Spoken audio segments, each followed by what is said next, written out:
I'm in the supercar area of the salon trying to decide which country does the supercar thing the best, and it's not easy. I mean, you could say the Americans. Of course, they came back and won 50 years later at Le Mans with a racing version of this 2019 Ford GT, but then the British, well, they know what they're doing as well. Look at this beautiful 2022 765 LT, 750 horsepower out of the 4-liter V8, but let's continue around the world here.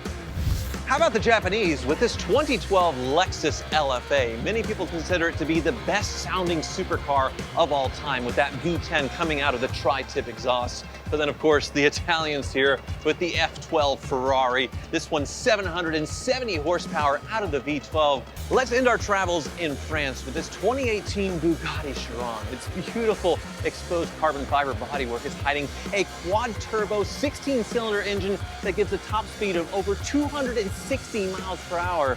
I don't know, I think I'd choose this, but the selection here in the salon is just unreal. Well, here's a car we previewed earlier, one that's dear to my heart, a 2019 Ford GT. They had 13,000 applications to buy these. They only made 1,300 cars over the 5-year build window.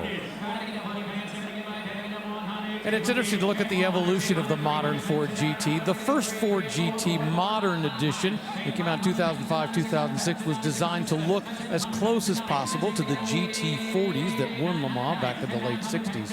This was designed to be a race car for the street, and they didn't have any of the constraints of what it was supposed to look like. They simply could have as much fun, as much style, as much aerodynamic work they could, and boy, I think they achieved their goal. This is a race car for the street. And talk about an engine.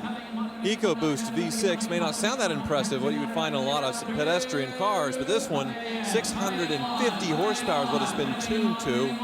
0 to 60 around 3 seconds in between those beautiful flying buttress C-pillars. Well, I promise you, these are a thrill to drive, easy to drive and handle, and they go right now. Well, it's got these beautiful carbon fiber wheels, and one of the magic numbers associated with this one right here, only 35 miles on the odometer.